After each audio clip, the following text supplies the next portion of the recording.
Good morning class 12th। जैसा कि आप देख रहे हैं हम पार्शियल फ्रैक्शंस का टॉपिक पढ़ रहे हैं इंडेफिनिट इंटीग्रल्स के अंदर, और उनमें दो टाइप और रह गई हैं। तो उनमें से पहले टाइप मैं आपके सामने पेश करने जा रहा हूँ, आपको बताने जा रहा हूँ कि कैसे आपने इंटीग्रेशन करना है पार्शियल फ्रैक्शन का यूज़ करने के बाद। और पार्शियल फ्रैक्शन ऑफ कोर्स इसमें लगेगा कि नहीं लगेगा वो डिपेंड करेगा क्वेश्चंस की टाइप पर, ठीक है। बट हाँ, ये टाइप्स आती हैं पार्शियल फ्रैक्शन के अंदर ही आती हैं, ठीक है। तो सबसे पहले मैं आपको बताना चाहूँगा फॉर्म क्या है, और प्लीज़ ध्यान दीजिएगा इसमें स्पेशल फॉर्म है ये, और स्पेशल फॉर्म की वजह से ही यहाँ पर स्पेशल फॉर्म्स और स्पेशल सब्स्टिट्यूशंस आपको याद रखने पड़ते हैं। तो जैसा कि आपके सामने है, देखिए आपके पास पहली फॉर्म है x square plus one upon x square 4 plus m x square plus 1, यानी कि m को यहाँ पर रियल नंबर है।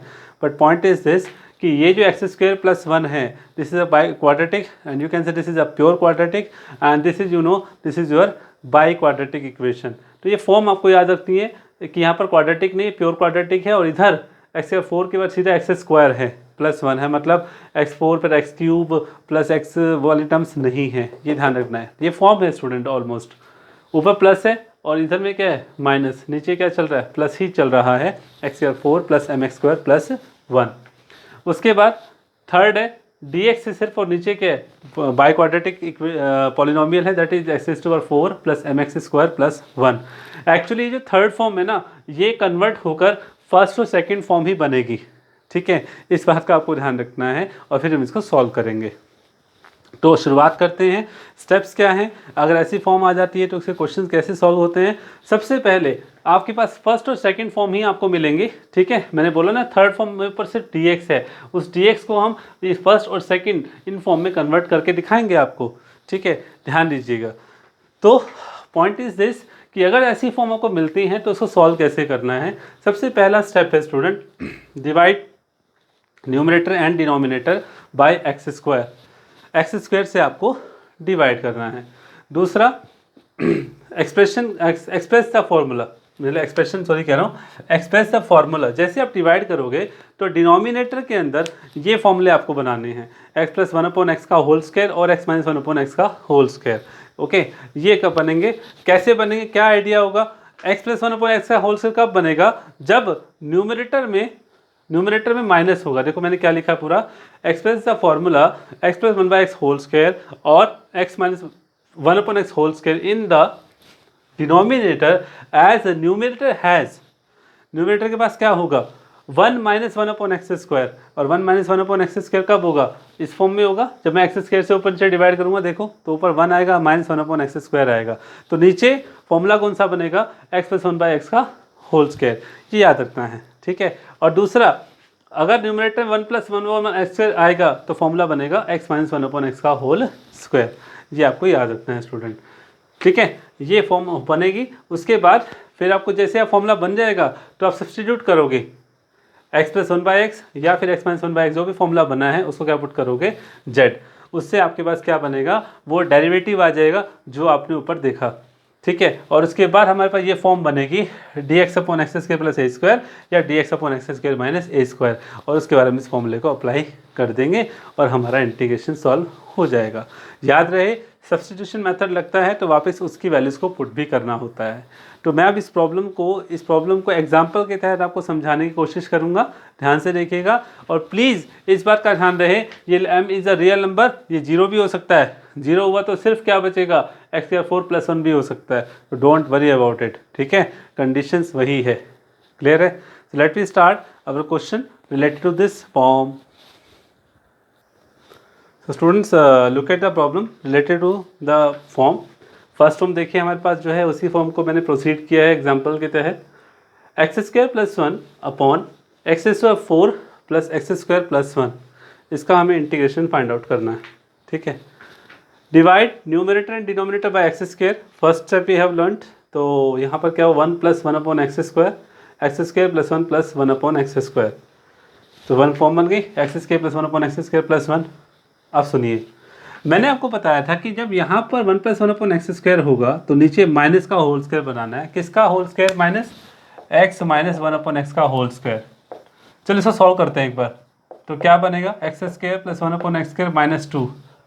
क्यों, क्योंकि 2ab जो बनेगा, अरे 2ab याद करो, याद करो ना, x square plus 1/x², 2ab, x x तो कैंसिल हो गया ना, 2 बचा। यानी कि अगर मुझे वापस इसी फॉर्म पे होल स्क्वायर पे आना है तो मैं देख रहा हूँ कि x² + 1/x² के साथ सिर्फ -2 की ज़रूरत है। बस फिर इसका हिंट मिल गया। तो क्या किया, x² + 1/x² के साथ -2 किया और +2 भी करना है, +1 ऑलरेडी चल रहा है। तो क्या हुआ, इन तीनों ने मिलकर फॉर्मूला बनाया x - 1/x का होल स्क्वायर प्लस 2 + 1 कितना हो गया, 3 हो गया। ठीक है, थोड़ा सा और अच्छे से लिख देता हूँ, बड़ा लिख देता हूँ, -2 + 2 + 1। Okay, so what it become, that is x - 1/x whole square plus 3। तो स्टूडेंट अब देखिए, मैंने इसके बाद थर्ड स्टेप क्या बताया था, सब्सटीट्यूट करना है x - 1/x को z पुट किया, सॉरी x - 1/x को z पुट किया। तो यहाँ पर क्या आया देखिए, x - 1/x को z पुट किया, डेरिवेटिव देखिए क्या बनेगा, x का 1 होता है, 1/x का डेरिवेटिव क्या आता है, -1/x², तो वो क्या हो जाता है, +1/x²। तो 1 + 1/x² dx, 1 + 1/x² dx क्या हो गया, देखो ना ऊपर न्यूमरेटर बन गया ना as it is, that become dz। So what we have, dz/z² + 3 can be written as a perfect square, √3², okay, and it become an identity, dz/z² plus √3², that is 1/√3 tan inverse z/√3 plus c। तो यहाँ पर z की value वापस put करना है, x - 1/x है, LCM आया x² - 1/√3x plus c। तो this is about your answer. I hope student आपको समझ में आया होगा, बिल्कुल आया होगा। तो सीधा चलते हैं हम आगे नेक्स्ट क्वेश्चन की तरफ। और नेक्स्ट आपको पता है कि माइनस वाले केस में आपको फॉर्मूला कौन सा बनाना है, प्लस का होल स्क्वायर बनाना नीचे, है ना, और प्लस वाले केस में माइनस, सेम प्रोसीजर है, डोंट वरी अबाउट इट। ठीक है, अब आगे देखिए स्टूडेंट्स, ये दिस इज अनदर टाइप। लेकिन अब आपको जो आप फॉर्म पढ़ रहे हो ना तीनों, ठीक है, उन तीनों में ये थोड़ा इंटरेस्टिंग है। इंटरेस्टिंग कैसे है, क्वेश्चन तो है √cot थीटा का इंटीग्रेशन फाइंड आउट किए, दिखने को बहुत छोटा है कि √cot थीटा है, इसको फाइंड आउट करना है, इसका इंटीग्रेशन। सिंपल cot थीटा होता तो मान जाते कि cot थीटा का इंटीग्रेशन करना है, हाँ जी कर देंगे, पता है माइनस का log sin थीटा होता है, चलो ठीक है। अब सवाल ये है, सॉरी log sin थीटा होता है, माइनस नहीं होता, log mod of sin theta होता है, लेकिन cot का अंडर आ गया। अब कई लोग जल्दी जल्दी में करेंगे, हाँ अंडर है तो पावर हाफ हो जाएगी और हाफ में +1 कर देंगे, वही +1 नीचे कर देंगे। फंक्शन तो देखो यार, बेस क्या है, बेस आपका वहाँ एल्जेब्रिक होता था यार, इंटीग्रेशन ऑफ x की पावर n का फॉर्मूला आप करते थे, वो तो एल्जेब्रिक बेस होता था। यहाँ बेस तो ट्रिग्नोमेट्रिक है ना, cot थीटा बेस है और पावर हाफ है, तो इसका इंटीग्रेशन तो डायरेक्ट नहीं हो सकता। तो ऐसे केस में क्या किया जाए, ऐसे केस में क्या किया जाए, सीधा सा पॉइंट है ना यार, मैं क्या बोल रहा हूँ, सुनना मेरी बात। ऐसे केस में क्वेश्चन को सॉल्व किया जाए, सिंपल है, कैसे करेंगे, बिल्कुल है, ध्यान से देखना कि √cot थीटा को ही z पुट कर लिया जाए, तो यहाँ से cot थीटा आ जाएगा z²। ठीक है जी, सब्स्टिट्यूशन कहता है रूल फॉलो करो डेरिवेटिव का, करते हैं सर। cot थीटा का डेरिवेटिव हुआ minus cosecant square theta into D theta, और z² का हो गया 2z इंटू dz। ठीक है सर, बट सवाल ये है कि मेरे पास क्वेश्चन में सिर्फ डी थीटा है, बट यहाँ डी थीटा के साथ क्या है, कोसिकेंट स्क्वायर, जो कि यहाँ तो नहीं है। तो मेरे पास एक ऑप्शन है कि मैं इस कोसिकेंट स्क्वायर को भी वापस जेड में कन्वर्ट कर सकता हूँ, क्योंकि मुझे सिर्फ डी थीटा की वैल्यू चाहिए, सिर्फ डी थीटा चाहिए मुझे अपने पास, है ना। तो इन दोनों को राइट साइड ले जाओ, माइनस हो जाएगा ऊपर, -2z dz हो जाएगा और कोसिकेंट स्क्वायर जाएगा नीचे। अब आपको कहोगे सर ये कैसे हुआ, थीटा इधर है, यहाँ जेड और थीटा दोनों फॉर्म थोड़ी हो सकती हैं, वन साइडेड वन वेरिएबल की फॉर्म होगी। तो ध्यान से देखो ना, अभी अभी क्वेश्चन हुआ कहाँ है, कोसिकेंट के थीटा को लिखा जाता है 1 + cot के थीटा, और cot थीटा की वैल्यू क्या है, z², तो cot के थीटा क्या होगा, z⁴।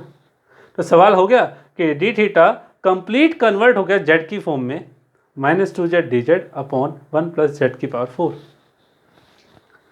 सवाल हमारा अब शुरू होता है, आ गया ना z⁴, बाई क्वाड्रेटिक फॉर्म आ गई, इसको पुट कर दिया गया यहाँ पे फर्स्ट इक्वेशन में। √cot थीटा क्या कंसीडर किया था, z, यहाँ z आ गया, डी थीटा की वैल्यू क्या है, ये -2z dz अपॉन 1 + z4, वो भी आ गई। माइनस बाहर लेना है, z into 2z square dz upon में क्या 1 + z4 + 1। अब देखो अगर 2 को इग्नोर करूँ तो ये कुछ फॉर्म नज़र आ रही है इन दोनों में से, लेकिन उन दोनों में +1 -1 था यार, यहाँ तो 2z² है। तो मैंने बोला ना थर्ड फॉर्म जो है उसको फर्स्ट से सेकंड में कन्वर्ट किया जाता है, तो इसका मतलब इस फॉर्म को भी फर्स्ट से सेकंड में कन्वर्ट किया जाएगा। ध्यान से देखो कैसे, 2z² को लिख सकता हूँ z² + z², एक में 1 प्लस कर दिया और एक में 1 माइनस कर दिया। तो सवाल क्या हुआ कि अब z² + 1 के नीचे z4 + 1 अलग जाएगा और z² - 1 के नीचे z4 + 1 अलग जाएगा। बाहर माइनस का साइन है, प्लस का है, यहाँ भी बाहर माइनस का साइन हो गया। अब क्या हुआ देखो ना, दोनों फॉर्म बन गई, ऊपर प्लस है नीचे माइनस है, लेफ्ट साइड से माइनस है, तो ये फर्स्ट फॉर्म हो गई, इसको फर्स्ट इंटीग्रेशन मान लिया I1, इसको I2, मतलब अभी भी क्वेश्चन सॉल्व नहीं हुआ है, ये आपकी सेकंड इक्वेशन हो गई। अब करना क्या है, I1 को अलग से सॉल्व करेंगे और I2 को अलग से। मैं I1 को सॉल्व करके दिखाता हूँ, I2 आपको खुद सॉल्व करना है। I1 I2 आपने पहले भी किया था, देखो याद करो, I1 I2 दोनों को सॉल्व करने के बाद वापस यहाँ रखोगे और बाहर माइनस माइनस साइन है, कोई बात नहीं, माइनस से मल्टीप्लाई हो जाएगा, ठीक है। अब I1 कैसे सॉल्व करना है, z² + 1 z4 + 1 dz, यही फॉर्म तो है, आपको सिर्फ ये वाली टर्म नहीं है, मैंने बोला ना रियल नंबर है, जीरो भी हो सकता है, तो टर्म्स तो कौन सी बचेगी, x² 4 + 1 तो बच रही है। ऊपर सबसे पहला स्टेप, ऊपर नीचे z² से डिवाइड किया गया, कर दिया 1 + 1 upon z², z² + 1 upon z², क्योंकि ऊपर प्लस है तो नीचे माइनस का होल स्क्वायर बनाना है, तो क्या किया -2 + 2 किया, z² + 1 अपॉन z² -2 ने मिलके फॉर्मूला बना दिया z - 1 अपॉन z का होल स्क्वायर, प्लस में 2 एज इट इज चल रहा है, ऊपर वाला एज इट इज है, ठीक। फिर थर्ड स्टेप क्या कहते हैं, सब्स्टिट्यूट करना। कोई बात नहीं, सब्स्टिट्यूशन लग रहा है, लगने दो भाई, ये इसके लिए लगा वो अलग है, बट इसके लिए जो सब्स्टिट्यूशन लगना वो तो लगेगा कि z - 1 अपॉन z को क्या पुट किया t, इसका डेरिवेटिव क्या होता है, z का 1 अपॉन z का 1 upon z square minus 1 upon z square, बाहर माइनस है तो 1 + 1 अपॉन z स्क्वायर dz, और t का क्या हुआ dt। क्वेश्चन आसान हो गया, क्या हुआ dt ऊपर आ गया, नीचे क्या हुआ t² + 2, और 2 क्या ले सकते हो √2 का स्क्वायर, और this is a form again that we have dx upon x² + a², यहाँ x कौन है t और a कौन है √2, तो 1 upon √2 tan inverse t upon √2 + c1 जरूर लगाना है, क्योंकि I1 we are solving, I2 we will solve, then we will write down the constant c2, okay. तो उसके बाद यहाँ पर t की वैल्यू क्या है, z - 1 अपॉन z पुट किया, z² - 1 अपॉन √2z हो जाएगा। सॉल्व अभी नहीं हुआ, z की वैल्यू वापस रखो, ये देख क्या √2 cot थीटा, तो यहाँ पुट करूँगा तो tan inverse √cot theta - 1 √2 cot theta + c 1। So this is the solution of I1. So similarly you have to solve I2 and put the solution here. तो C1 C2 को क्या करेंगे, उनको combined C लिख दोगे, that's it, ठीक है student. तो पैनिक नहीं होना है, बहुत आसान है, ध्यान से कीजिएगा, अच्छे से कीजिएगा, okay. This is the form of integral, कैसे सॉल्व करना है ध्यान से कीजिएगा, ठीक है। तब तक के लिए good bye, take care, keep practising and all the best for your preparation. Bye bye.